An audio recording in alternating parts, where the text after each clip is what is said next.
سب سے پہلے اس وقت مجھے شبہ ہوا جب آپ نے اطلاع بھیجی کہ مہمان نمک نہیں کھاتا۔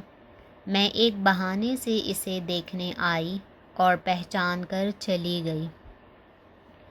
مجھے یقین ہو گیا کہ اس نے نمک کھانے سے اس لیے انکار کیا ہے کہ آپ کا نمک خوار بن کر آپ پر ہاتھ اٹھانا اس کے لیے مشکل ہوتا۔ آپ اس کی جامع تلاشی لے کر دیکھیے، مجھے یقین ہے کہ لباس میں ضرور کوئی آلۂ قتل پوشیدہ ہوگا۔ چنانچہ مقتول کے کپڑے ہٹا کر دیکھا تو واقعی ایک خنجر اس کے پاس موجود تھا۔ علی بابا نے جب غور سے دیکھا تو پہچان لیا کہ خواجہ حسن دراصل وہی تیل کا سوداگر ہے جو پہلے آیا تھا۔ علی بابا نے مرجینا کی دانائی اور ہوشیاری کی بہت تعریف کی اور اسی وقت اس کو آزاد کر کے اپنے بیٹے عبداللہ سے نکاح کرنے کا فیصلہ کر لیا۔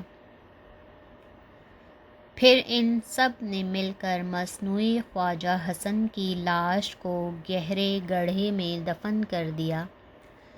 چند روز گزرنے کے بعد علی بابا نے مرجینا کی شادی عبداللہ سے کر دی اور ایام عدت گزرنے کے بعد مرحوم قاسم کی بیوہ سے خود عقد کر لیا اور سب امن و چین سے رہنے سہنے لگے۔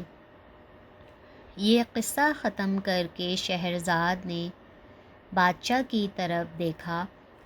شہریار نے بڑی محبت سے اس کی کہانی کی تعریف کی اور نئے قصے کا اشتیاق ظاہر کیا۔ چنانچہ اس روز بھی شہرزاد کے قتل کے متعلق کوئی حکم جاری نہ ہوا۔ شہرزاد کے والد وزیر مملکت نے یہ اندازہ کر لیا تھا کہ غالباً اب شہریار اپنی اس دیرینہ ظالمانہ حرکت کو ترک کر دے گا جس سے اس نے اپنی پہلی بیوی کی بے وفائی سے متاثر ہو کر اختیار کر رکھا تھا۔ علی خواجہ اور ایک تاجر۔ اگلی شب کو شہرزاد نے حسب معمول کہانی شروع کی۔ خلفائے عباسیہ کے عہد حکومت میں ایک مشہور و معروف بادشاہ ہارون الرشید گزرا ہے جس کی شوکت رعب سے دنیا کانپتی تھی۔ اس کا انصاف و عدل دور دور تک مشہور تھا۔ غریب اور زمانے کے ستائے ہوئے بے کس انسان اس کے ظل رحمت میں پناہ حاصل کرتے تھے۔ اسی خلیفہ کے دور حکومت میں ایک متوسط الحال تاجر خواجہ بغداد میں رہا کرتا تھا اور وہ امرائے بغداد میں شمار ہوتا تھا اور نہ ایسا مفلس تھا کہ ہر وقت پریشان رہتا، نہ وہ کسی کا مقروض تھا اور نہ اس کا کسی پر قرض تھا۔ وہ ایک دیانتدار چھوٹا سا سوداگر تھا۔ وہ اپنے گھر میں تنہا رہتا تھا۔ ماں باپ مر چکے تھے، بھائی بہن کوئی تھا ہی نہیں۔ شادی بلا ارادہ نہیں کی تھی کیونکہ وہ زندگی کے جھمیلے اور پریشانیوں سے گھبراتا تھا۔ کفایت شعاری اور تنہا ہونے کی وجہ سے اس کے پاس 1500 اشرفیاں پس انداز ہو چکی تھیں۔ یہی اس کا کل اثاثہ تھا۔ ایک روز خواب میں اس نے دیکھا کہ کوئی شخص اس سے کہہ رہا ہے کہ علی خواجہ تمہیں حج کرنا چاہیے، تمہارے پاس کافی سرمایہ ہے۔ صبح کو اٹھا تو اس نے معمولی بات سمجھ کر نظر انداز کر دیا، لیکن دوسری اور تیسری شب کو پھر اس نے یہی خواب دیکھا تو طے کر لیا کہ مجھے ضرور حج کے لیے جانا چاہیے۔ چنانچہ تیاری سفر کر کے اس نے 500 اشرفیاں تو اپنے ساتھ رکھ لیں، باقی 1000 کے لیے پریشان تھا کہ کہاں رکھوں۔ سفر میں اتنی بڑی رقم لیے پھرنا کسی طرح موزوں نہ تھا۔ سوچتے سوچتے اسے ایک دوست تاجر کا خیال آیا جو بہت نیک اور دیانتدار مشہور تھا۔ اس نے فوراً ایک گھڑے میں 1000 اشرفیاں گن کر رکھیں اور اوپر سے روغن زیتون ڈال دیا، پھر گھڑی کا منہ بند کر کے اپنے دوست کے یہاں لے کر آیا۔ سلام دعا کے بعد علی خواجہ نے اپنے سفر حج کا ذکر کر کے گھڑا امانت رکھنے کی درخواست کی۔ تاجر نے مبارکباد دیتے ہوئے گودام کی کنجیاں علی خواجہ کو دے دیں اور کہا کہ اپنی حسب منشا جہاں مناسب سمجھو وہاں رکھ دو، انشاءاللہ اسی طرح واپس مل جائے گا۔ علی خواجہ نے گودام کھول کر اپنا گھڑا رکھ دیا اور خود سفر حج کے لیے روانہ ہو گیا۔ فریضہ حج سے فراغت کے بعد چونکہ کافی سرمایہ بچ گیا تھا، اس لیے علی خواجہ نے مختلف مال خرید لیا اور جدہ وغیرہ سے ہوتا ہوا مصر جا پہنچا، جہاں کاروبار میں اس کو کافی منافع ہوا۔ پھر وہاں سے مال خرید کر یروشلم پہنچا، جہاں حضرت عیسیٰ علیہ السلام کو یہود نے مصلوب کرنے کی کوشش کی تھی۔ پھر مسجد اقصیٰ کی زیارت کے لیے بیت المقدس گیا اور وہاں سے مال عدل بدل کر کے دمشق آیا، کچھ دن یہاں ٹھہرا اور پورے 7 سال کے سفر کاروبار کے بعد بغداد میں داخل ہوا۔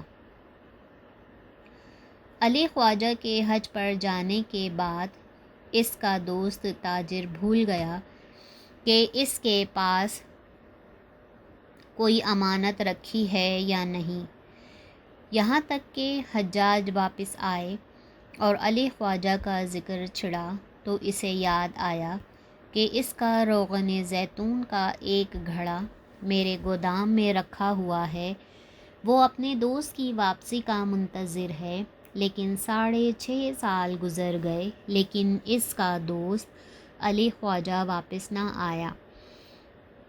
ایک روز رات کو انہیں روغن کی ضرورت پیش آئی، بازار بند تھا۔ سوداگر نے اپنی بیوی سے ذکر کیا کہ علی خواجہ حج کو جاتے ہوئے اپنا روغن زیتون میرے پاس رکھوا گیا تھا، اس میں سے تھوڑا سا نکال لو۔ اس کی بیوی نے منع کیا کہ امانت میں خیانت ناجائز ہے، اس کو نہ چھیڑو، لیکن وہ نہ مانا اور کہنے لگا کہ اتنی مدت گزر گئی، اس کا آج تک کچھ پتہ نشان نہیں ملا، کیا تعجب ہے مر گیا ہوگا، اگر آ بھی گیا تو اس کو بتا دوں گا اور جتنا تیل ہے واپس کر دوں گا۔ بیوی پھر بھی منع کرتی رہی، لیکن سوداگر کنجی لے کر گودام میں چلا گیا۔ وہاں جا کر اس نے گھڑا کھولا اور تیل نکال کر گھر آنے لگا تو تیل میں اس کو ایک اشرفی نظر آئی جو غالباً تیل لیتے وقت اچھل کر باہر آ گئی تھی۔ سوداگر کو بہت تعجب ہوا اور وہ دوبارہ گودام میں آیا، گھڑا کھول کر اچھی طرح دیکھا تو اس میں اشرفیاں بھری ہوئی تھیں۔ اس نے ہنس کر دل میں کہا کہ علی خواجہ بہت چالاک آدمی ہے، خوب حفاظت کا انتظام سوچا۔ اس کے بعد تاجر نے سب اشرفیاں نکال لیں، کچھ تو اشرفیاں نکلنے سے اور کچھ تیل نکالنے سے گھڑا خالی ہو گیا۔ دوسرے دن اس نے تازہ روغن زیتون لے کر گھڑے میں بند کر دیا اور منہ بند کر کے وہیں رکھ دیا جہاں خواجہ چھوڑ گیا تھا۔ اس واقعے کو بھی 2-3 ماہ گزر گئے۔ اتفاقاً اس وقت گھومتا پھرتا علی خواجہ بغداد آ گیا اور ایک روز اپنے دوست سے ملنے گیا۔ اس نے بڑی آؤ بھگت کی اور حج سے فارغ ہونے پر مبارکباد دی۔ پھر کچھ دیر علی خواجہ اپنے سفر کا حال سناتا رہا۔ جب چلنے لگا تو اپنی امانت کا سوال کرنے لگا۔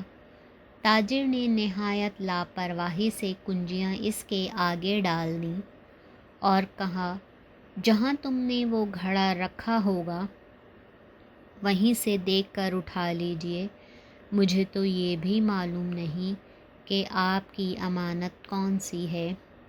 علی خواجہ گودام میں گیا اور اپنا گھڑا پہچان کر اٹھا لیا۔ باہر آ کر دوست کا شکریہ ادا کیا اور خوشی خوشی اپنے گھر پہنچا۔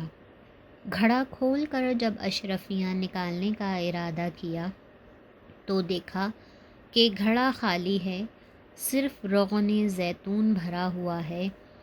علی خواجہ گھبرا گیا اور الٹے پیروں دوست کے پاس آ کر کہنے لگا کہ میں نے جو گھڑا آپ کے پاس رکھا ہوا تھا اس میں 1000 اشرفیاں تھیں، اگر آپ نے ضرورت سے استعمال کر لی ہیں تو مجھے واپس کر دیجیے گا، جب گنجائش ہوگی دے دیجیے گا۔ تاجر نے بڑی کڑی نظروں سے دیکھ کر اشرفیوں کے متعلق صاف انکار کر دیا اور کہنے لگا کہ تم نے تو مجھ سے صرف تیل کا ذکر کیا تھا، اس وقت اشرفیوں کا ذکر تک نہ آیا، لیکن اب تم اشرفیاں بتانے لگے، مجھے کچھ معلوم نہیں۔ خواجہ نے منت سماجت کی اور دھمکیاں دیں لیکن سب بے سود رہا۔ آخر روتا پیٹتا گھر واپس آیا۔ وہ دن اور تمام رات اس نے بڑے رنج و غم میں گزاری۔ صبح چند دوستوں سے ذکر کیا، وہ بھی افسوس کرنے لگے۔ آخر تجویز ہوئی کہ قاضی کے ہاں معاملہ پیش کیا جائے۔ علی خواجہ نے قاضی کے سامنے اپنا معاملہ رکھا۔ تاجر نے صاف لفظوں میں انکار کیا، بلکہ ایک شخص کو شہادت میں بھی پیش کر دیا کہ علی خواجہ نے امانت رکھتے ہوئے صرف یہی کہا تھا کہ میں اپنا روغن زیتون کا گھڑا رکھ کر جا رہا ہوں، اشرفیوں کا ذکر نہیں آیا۔ قاضی نے عدم ثبوت میں دعویٰ خارج کر دیا۔ مقدمے کی کافی شہرت ہو گئی۔ بغداد میں ہر جگہ اس واقعے کا ذکر تھا۔ بعض لوگ علی خواجہ کو مظلوم سمجھتے تھے اور بعض کا خیال تھا کہ وہ بددیانتی کر رہا ہے۔ غرض جتنے منہ اتنی باتیں۔ علی خواجہ نے اپنا معاملہ بالآخر خلیفہ ہارون الرشید کے دربار میں پیش کیا۔ خلیفہ نے دوسرے روز دونوں فریق کو حاضر ہونے کا حکم دیا۔